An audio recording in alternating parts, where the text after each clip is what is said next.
আসসালামু আলাইকুম সবাইকে। আশা করি সবাই ভালোই আছেন। আজকে যাচ্ছি আমরা উত্তরবঙ্গ ট্যুরে। চলুন যেতে যেতে দেখাই আমি কোথায় কোথায় যাব। মোটামুটি ফ্যামিলির সবাই যাচ্ছি, সেহেতু আমরা একটা হাইস ভাড়া করে নিয়েছি।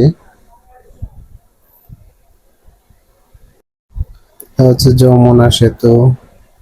অনেক আপডেট হয়ে গিয়েছে এই সাইডটা।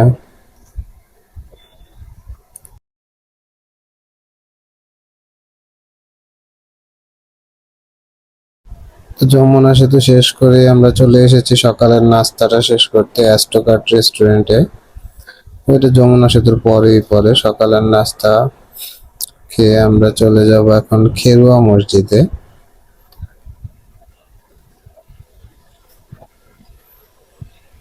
দেশীয় হাঁস, কি বলে, রাজহাঁস। তো ওই যে দেখা যাচ্ছে খেরুয়া মসজিদ। তো আমরা চলে এসেছি খেরুয়া মসজিদে। এটা হচ্ছে এন্ট্রেন্স, কোনো এন্ট্রি ফি লাগে না এখানে।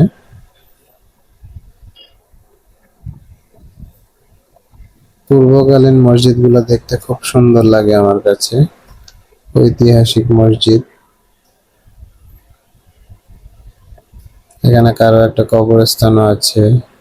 যেহেতু আমের মৌসুমে এসেছি, আম বাগানে আম ধরে আছে। তো মসজিদটা খুবই ছোট।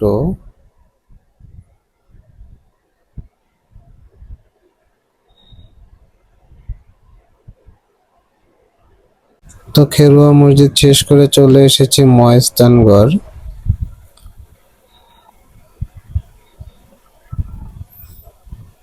এটাতে হচ্ছে এন্ট্রি ফি লাগে। তো এই সাইডটাতে হচ্ছে টিকিট কাউন্টার।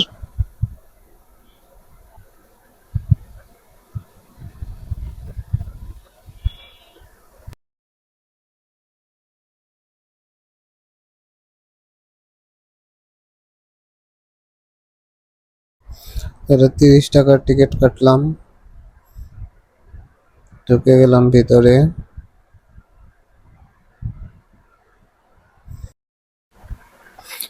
এটা এন্ট্রেন্স, আলগা একটা দরজার মতো। এটাই ফটোশুটিং প্লেস হয়ে গিয়েছে এখন। এটা কিসের গেট বুঝলাম না মাঝখানে। তো মহাস্থানগড়ের ভিতরে ভিডিও করা নিষেধ। ওই পিছনে ভিতরে হচ্ছে সব পুরোনো আমলের জিনিসপাতি। ওরা না আসলে হয়তো এক্সপিরিয়েন্স করতে পারবেন না। বাইরের এই অংশটা অনেক সুন্দর লাগলো আমার কাছে। তো এটার পাশেই হচ্ছে আরেকটা পর্যটক প্লেস। এটাতে আবার এন্ট্রি ফি হচ্ছে 10 টাকা। বেশিরভাগই হচ্ছে এদিকে ধ্বংসাবশেষ, আহ, ইট পাটকেল, এই টাইপের জিনিসপাতি এখানে। তো এসেছি যখন দেখে যাওয়া আর কি।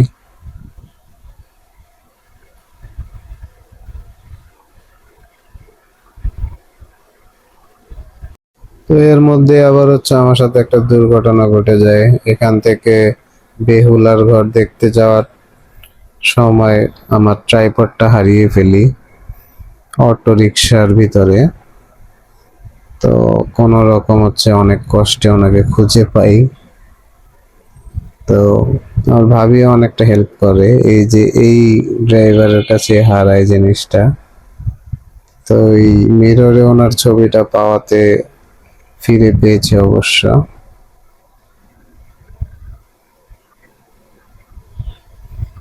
তো এই সাইডে হচ্ছে একটা কুয়া। এটাতে কোনো এন্ট্রি ফি লাগে না। কুয়ার মধ্যে ময়লা আবর্জনা ভরা। কচু ক্ষেত, এখানেও ধ্বংসাবশেষ। অবশ্য এগুলো সব একসময় রাজবাড়ি ছিল। তো চলে এসেছি আমরা বেহুলা লক্ষিন্দরের বাসরঘর দেখতে। কিন্তু এখানে প্রচুর সিরিয়াল, বাপরে। যাক, যুদ্ধ করে টিকিট অবশেষে পেয়েছি, 30 টাকা টিকিট। ঢুকে গেলাম। এই হচ্ছে বেহুলা লক্ষিন্দরের বাসরঘর। এটা অবশ্য ধ্বংস অবশেষই। তো যাই উপরের দিকটাতে একটু দেখি।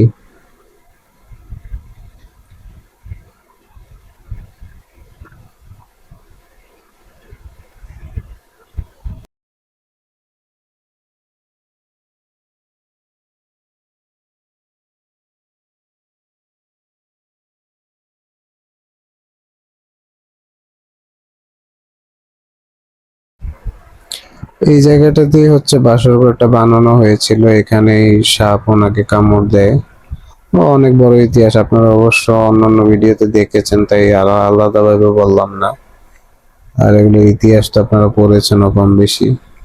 এখান থেকে আমরা চলে যাব লাঞ্চ করতে। এই হচ্ছে আমাদের দুপুরের লাঞ্চ। খাওয়া দাওয়া শেষ করে হোটেলের দিকে যাব। উত্তরবঙ্গের একমাত্র 5 স্টার হোটেল এটাই। তো চলে এলাম। তো এটার নাম হচ্ছে মোমোইন পার্ক অ্যান্ড রিসোর্ট। অনেক বড় অবশ্য।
ভালোই, অনেক বড় এটা। লবিটা ওদের অনেক বড়। মেবি ওদের কোনো ইভেন্ট চলতেছিল, কোনো কোম্পানির মনে হয়। তো এখানে হচ্ছে বাহিরের মানুষ ওরা ঘোরার জন্য ঢুকতে দেয়, মেবি কোনো আলাদা প্যাকেজ আছে।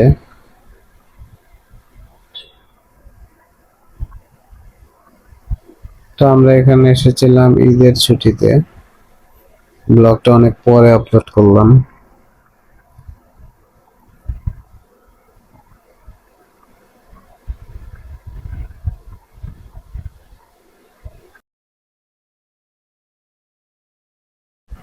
এই হচ্ছে রিসেপশন। আমরা হচ্ছে অনলাইন বুকিং করেছিলাম, একটু ঝামেলাও হয়েছিল, পরে ঠিক করে দেয় ওরা।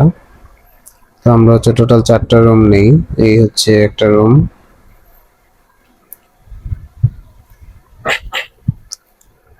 রুমে ঢুকতেই একটি সোফা, সাথে টি টেবিল, একটা টিস্যু বক্সও আছে, কিছু ফ্রুটসও দিয়েছে কমপ্লিমেন্টারি, পানি, টিভি। এখানে একটা ওয়ার্ড্রোব আছে, টুইন খাট, এসি তো থাকেই।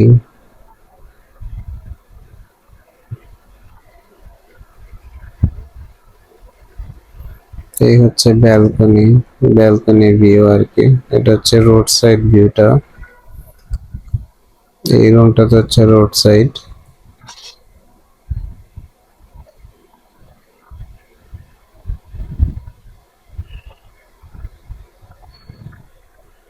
এখানেও একটা আলমিরা দিয়েছে। কফি, চা, সুগার এগুলো তো থাকেই। এই হচ্ছে ওয়াশরুম।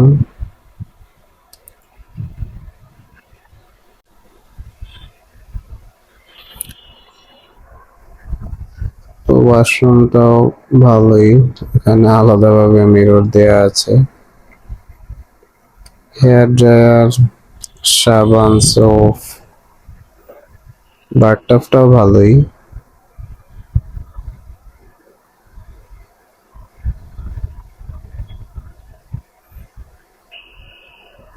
এটা হচ্ছে আমাদের আরেকটা রুম, কিন্তু এই রুমটা খুঁজে পাওয়া খুবই মুশকিল ছিল। রুম নাম্বার ইমেল ছিল না।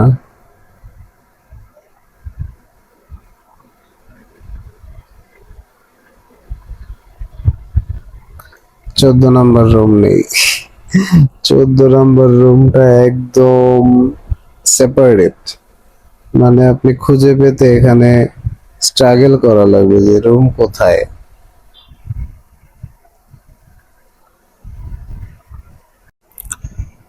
তো অবশেষে 14 নম্বর রুম খুঁজে পাই। প্রথমে হচ্ছে ওয়াশরুম,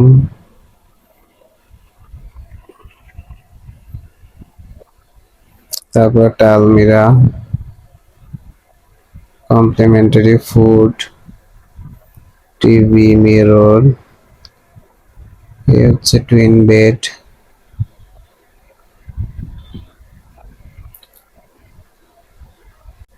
তো এখন বেরোইলাম আউটসাইডটা দেখার জন্য, আগে রিসর্টটা পুরো ঘুরি। এখানে কিছু রাইড আছে যেগুলো হচ্ছে আলাদাভাবে টিকিট কাটা লাগে, তবে হোটেল গেস্ট হলে হচ্ছে আলাদা সুবিধাটা কি, বাইরের গেস্টদের যেমন লাইন ধরে এগুলোতে ওঠার লাগে, হোটেল গেস্ট হলে এই লাইনগুলো ধরা লাগে না।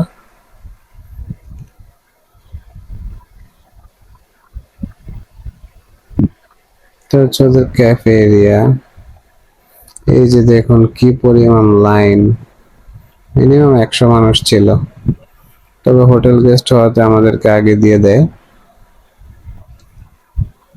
আমরা হচ্ছে এখানে কেবল কার রাইড করব।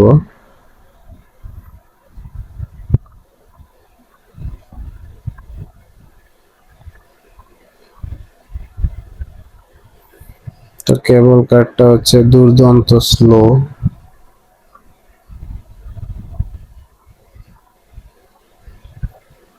মালয়েশিয়া, নেপাল যখন আমরা কেবল কারে উঠেছিলাম তখন কত স্মুথ আর কত ফাস্ট ছিল, এটা মোটামুটি চলে না এমন বললেই চলে, খুবই স্লো। মোটামুটি 45 মিনিট এখানে বসেই থাকা লাগবে। তো ওদের সাথে হচ্ছে একটা ওয়াটার পার্কও আছে, যেটা হচ্ছে আমরা কেবল কার থেকে নিচে দেখলাম। ওয়াটার পার্কে যাইনি, প্রচুর মানুষ ছিল, এর জন্য আর ওয়াটার পার্কটাতে গেলাম না।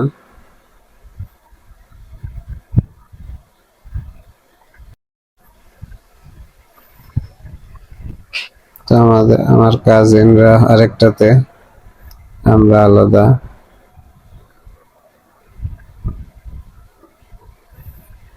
কি পরিমাণ স্লো!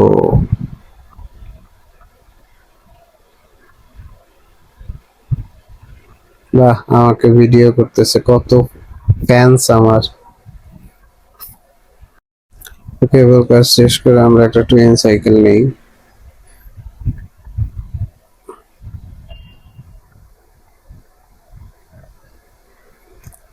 তারপর ট্রেনে উঠি। তো ট্রেনটা হচ্ছে আপনাকে মোটামুটি পুরোটাই ঘুরিয়ে দেখায়, তারপর ক্যাফে এরিয়াতে চলে আসি বিকালের নাস্তা করার জন্য, তারপর বের হয়ে যায় সুইমিং করতে। আর রুফটপে ফার্স্টে যাই।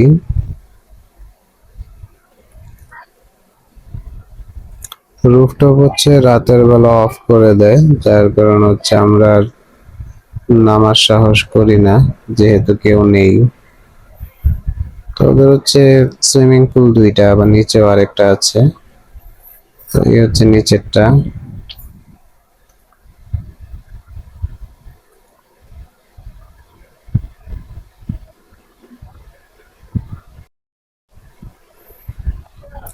তো এই হচ্ছে ওভারঅল সুইমিং পুল ভিউটা। একটা ফোয়ারাও আছে পানির, ফোয়ারা না ঝর্ণা কি বলে খেয়াল নেই।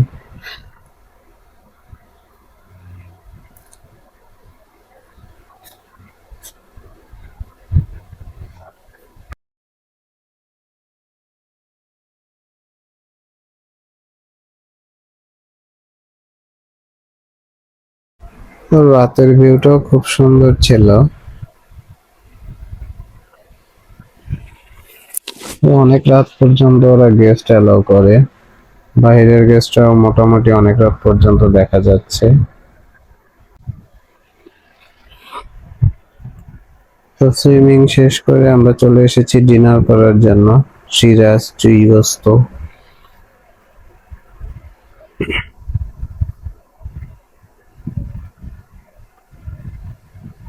চুই গোস্ত সে খেয়ে এখন ঘুম দিব।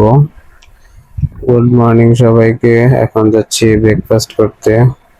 আমাদের কমপ্লিমেন্টারি বুফে ব্রেকফাস্ট ছিল, 7টা থেকে 10টা পর্যন্ত ওরা ওপেন রাখে এটা।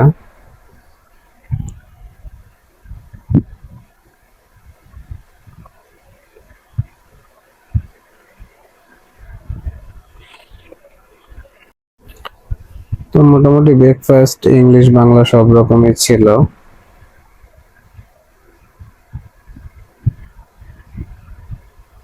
ফ্রুটস, অনেক রকম ফ্রুটসও ছিল।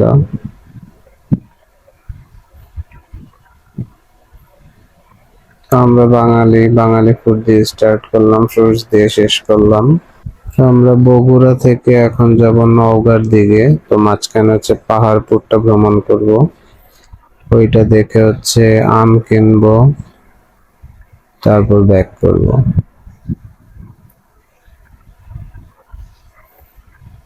গ্রামের রোডগুলো অনেক সুন্দর লাগলো আমাদের কাছে।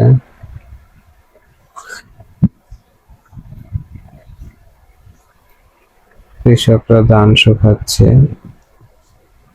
চলে এসেছি পাহাড়পুর।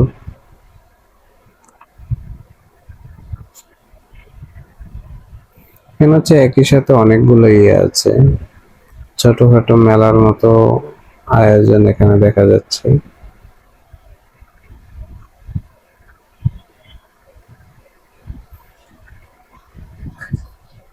তো এটা দুটোতে এন্ট্রি ফি আছে।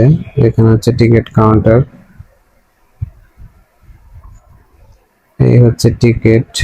তো এখানে এন্ট্রি ফি 30 টাকা। অন এভারেজ সব জায়গায় দেখলাম 30 টাকা করেই এন্ট্রি ফি গুলো হয়।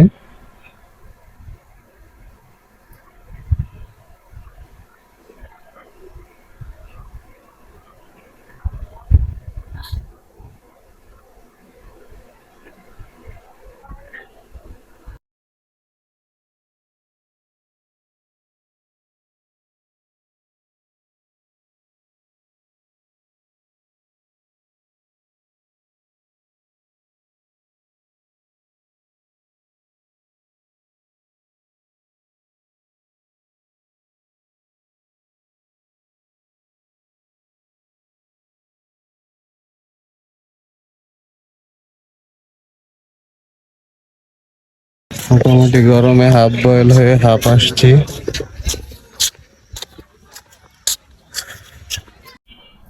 তো এই হচ্ছে আমার পিছনে পাহাড়পুর। এটা অবশ্য ধ্বংস সর্বশেষ। আমার কাছে সব মনে হলো ঘুরে গেলে সব জায়গায় ইটেই দেখলাম, ভাঙাচোরা ইটা, আর কিছুই তেমন দেখার মতন নেই অবশ্য উত্তরবঙ্গে। তো এটাই হচ্ছে আমাদের আজকের শেষ গন্তব্য, এখন চলে যাব। তো আমরা এখন এখান থেকে চলে যাব চাঁপাইনবাবগঞ্জ আম কেনার জন্য। কিছু আম বাগানও দেখবো, প্লাস কিনেও আসবো। তো পথেই কিছু আম পেয়ে যাই, আম আলাম, আমার কাছ থেকে কিছু আম নিয়ে নিলাম। এই হচ্ছে একটা আম বাগান। তো পথে যেতে যেতে সব জায়গায় দেখা যায় আম ওরা বিক্রিও করে, আবার হচ্ছে বাগানের আশেপাশে ওরা বসেও থাকে। তো চলে এসেছি আম বাগান, এই কি বলে আমের আড়তে। এই হচ্ছে আমের আড়ত।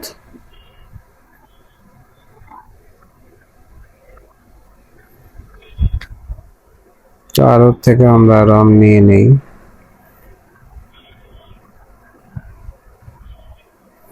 যাওয়ার সময় গাড়ি শুধু আম আর আম দিয়ে ভরা থাকবে।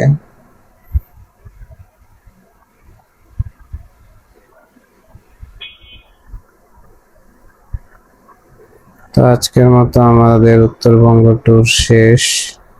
দেখা হবে আবার অন্য কোনো ব্লগে, অন্য কোনো জায়গায়। Thanks for watching. সাবস্ক্রাইব করে আমার সাথে থাকবেন। Thank you.